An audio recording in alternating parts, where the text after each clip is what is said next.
Father Derek from the Diocese of Kamloops, and I have a spiritual jewel for you from the book called Beholding Beauty by Father Gregory Cleaveland.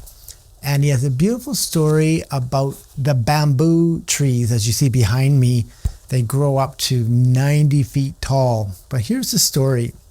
And so the story is that for the bamboo tree, when the little moso, this particular group of bamboo trees, moso, and when they're planted, and so they're planted, and nothing really happens, at least on the surface level, for about 5 years. They just kind of sit there. It looks like there's no growth.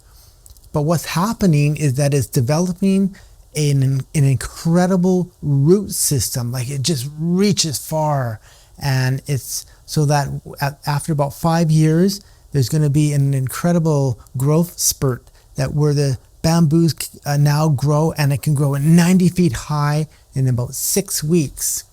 But it couldn't do that unless it has that incredible root system to collect the nutrients and all of the stuff that it needs to have that spurt of growth in such a short time with that incredible growth. And so he goes on to compare that it's just like Jesus. Did you notice that he had 30 years of just quiet life at Nazareth? Nothing big, very quiet, very simple. And then he went out into his public ministry 3 years, and he had the incredible growth of spiritual life for the church. The same way with a seminarian, he says. A seminarian spends 8, 9, sometimes 12 years of just a quiet study in the seminary. And it looks like there's not a whole lot of activity going, but again, it's to build that incredible root system, spiritual root system, so that they'll have that spiritual growth at the right time, especially for the ministry. We can also apply that to St. Paul, used to be called Saul.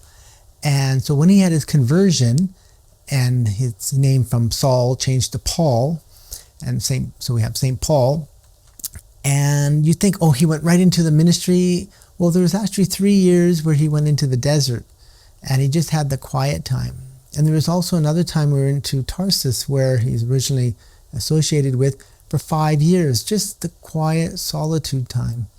And he was able to build kind of a spiritual root system, and that's where a lot of his thought comes from when he wrote his letters to the different churches, the letter to the Romans, letter to the Ephesians, etc. And so we still have them today, which are in part of the Bible.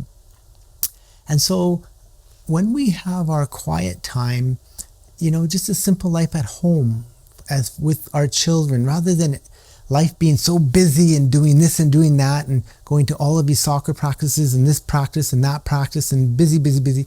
You know what? It's okay to have some quiet time, to just simply be with your children, to be with them, so that they, and not just fill it with watching TV, but actually spending time with the children. And that's incredible, building the spiritual root system. And we also have to take the quiet time every day of our life just to build that spiritual connection with Jesus, that root system. Also, to take time to go on retreats, which seems like a waste of time, but really during those retreat times, maybe a weekend or whatever, and you kind of can take that time so your root system can really grow, grab those nutrients, spiritual nutrients that we need in order to, when we go out into the public world, to do our public ministry with effectiveness through our time, quiet time. So make sure you build a good spiritual root system so that when you do your public ministry, you're going to bear a lot of fruit.